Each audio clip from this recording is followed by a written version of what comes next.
Hi, I'm Nick and I like comics. And I'm Adam and I know comics. Welcome to another episode of Imperius Arcs, where we cover story arcs and other comic-related tidbits to better inform and nerdify the world. So for those of you who have seen the Deadpool movie, you've probably noticed the hulking metal Russian guy getting in Deadpool's business. That is Peter Rasputin, codenamed Colossus. Colossus is so cool. He's big, strong, and is totally covered with organic metal. And right now, in Extraordinary X-Men, he has an awesome metal beard. Okay, I think you're getting ahead a little bit.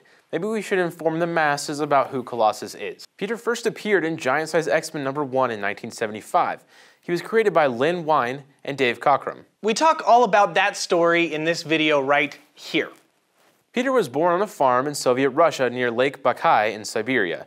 He grew up on the farm with his family, including his brother Mikhail, a mutant, and his sister Ilyana, also a mutant. So Colossus's powers first manifested as a teenager when he saved his sister from a runaway tractor. He turns metal and stops it from running her over.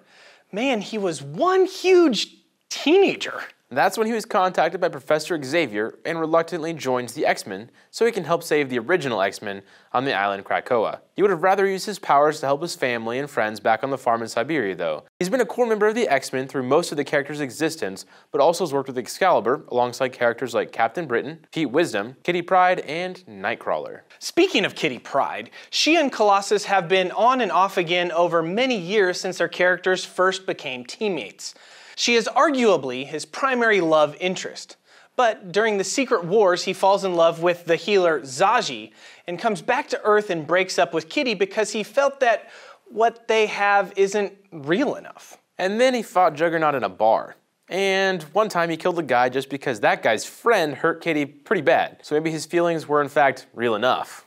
So let's talk about Colossus's power set. Naturally, Colossus is a 6'6" Russian behemoth tempered by years of hard Siberian winters and farm labor. In his metal armor form, he is 7'5" and is double his normal weight. His strength, stamina, and durability are all superhuman, to say the least. Apparently, after an injury, Magneto healed him in such a way that he actually got stronger through the power of magnetism. While armored, Colossus does not require food, water, or even oxygen to survive, and he's nearly invulnerable. I mean, the guy is made of metal. Although, like all metal in the Marvel Universe, he is vulnerable to vibranium, the fake ultimate metal of the Marvel Universe. He has been trained by Nightcrawler to sword fight, Cyclops in tactical combat, and he has learned how to brawl from the best there is at what he does, Wolverine. He also has a college-level education through the Xavier School for Gifted Youngsters. So, what relation does Colossus have to Deadpool? Do you have any idea? No, I don't. You know, I don't think they've really had any crossover in the comics pretty much at all. Colossus isn't exactly a star power character either. I mean, don't get me wrong, I like Colossus, but he's not on most people's top 10 list. But he is super awesome. Agreed, but they put him in just for you and me, I guess, then. Yeah, I mean, that's fair. Thanks, Fox. Yeah. So during the 1970s and 80s, Colossus was primarily on the X-Men. In the 90s, he makes a switch and hangs out with Excalibur. Colossus felt that there was only one person in the world who cared about him, so he went looking for her and found her in England. Kitty Pryde had joined Excalibur, but had fallen in love with someone else, Pete Wisdom. After a fight, Colossus joins Excalibur. After many adventures, the team disbands, and Nightcrawler, Kitty Pryde, and Colossus go back to the X-Men. Then he died, sacrificing himself to release an airborne cure for the legacy virus, the same virus that had killed his sister many years before. And then he was brought back from the dead. Kitty found him imprisoned and being used to further develop a cure by an evil company. Kitty breaks him out, and they get back together, and he rejoins the X-Men. At one point, Colossus was Juggernaut, following the events of Fear itself. At another point, he was part of the Phoenix Five during the Avengers vs. X-Men event. And then he was on Cable's X-Force team when his powers were in flux because of the Phoenix Force. Then he joined Wolverine's X-Men team before Wolverine died. And finally, now, he's part of the Extraordinary X-Men with Storm, Nightcrawler, Young from the Past Jean Grey, Old Man in the Future Logan, and his sister, not dead anymore because she was in limbo for a while, Magic. Personality-wise, Peter is usually a kind, gentle type, but he definitely has his moments of sheer rage. Like breaking Riptide's neck. Yeesh.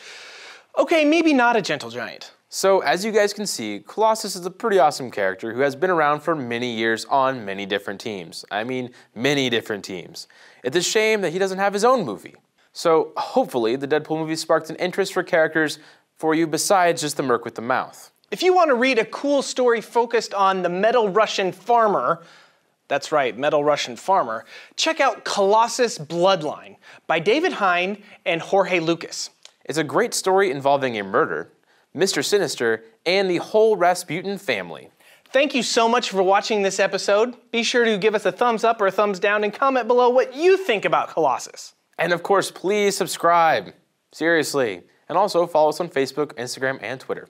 And until next time, I will be practicing my Russian accent by saying, "Shut the mouth!" Or I throw a tractor at you.